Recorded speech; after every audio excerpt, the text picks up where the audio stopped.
இதையெல்லாம் திராவிட முன்னேற்றக் கழகம் அன்றைக்கு நீதிமன்றத்துக்கு சென்று தடுக்கவில்லை. இன்னும் வெளிப்படையாக சொல்ல வேண்டுமானால், ஜெயலலிதா அம்மையார் பெயரிலே இருக்கக்கூடிய அம்மா உணவகத்தை திமுக ஆட்சிக்கு வந்தவுடன் அந்த உணவகம் பெயர் மாற்றப்பட வேண்டும் என்ற ஒரு எண்ணத்தின் அடிப்படையில் விருகம்பாக்கத்திலே திமுகவை சார்ந்த ஒரு தோழர் அம்மா உணவகம் என்ற போர்டை அகற்றியவுடன் உடனடியாக தமிழ்நாட்டு முதலமைச்சர் தளபதி மு.க. ஸ்டாலின் அவர்கள் அவர் மீது நடவடிக்கை எடுத்து வழக்கு பதிவு செய்ய வைத்து உடனடியாக அம்மா உணவகம் என்ற அந்த போர்டை அந்த இடத்திலே இருக்கும்படி செய்தார்.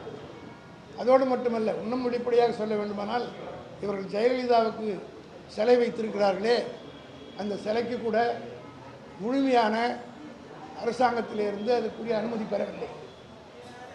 யாருக்கும் தெரியாமல் அந்த சிலையை யாருக்காவது பத்திரிகையாளர் கூப்பிட்டு திறந்தாங்களா, யாருக்காவது தெரியுதா, விளம்பரம் செய்தாங்களா, ஒரு திடீரென்று ஒரு நாள் சிலை வைத்தார்கள். காரணம், அதற்கு உரிய அனுமதி கூட பெறாமல் வைத்திருந்தார்கள். ஆனால் தளபதி மு.க. ஸ்டாலின் ஆட்சி பொறுப்பை ஏற்றவுடன் முதலமைச்சருடைய அன்றைய முதலமைச்சராக இருந்த ஜெயலலிதாவுடைய பிறந்தநாள் விழாவை அவருடைய ஆட்சி காலத்தில் அரசு விழாவாக நடத்த வேண்டும் என்று சொன்னதை தொடர்ந்து அந்த சிலைக்கும் எந்த பிரச்சனையும் வராமல் ஆண்டுதோறும் ஜெயலலிதாவுடைய பிறந்தநாள் விழாவை அரசு விழாவாக நடத்துகிறார்.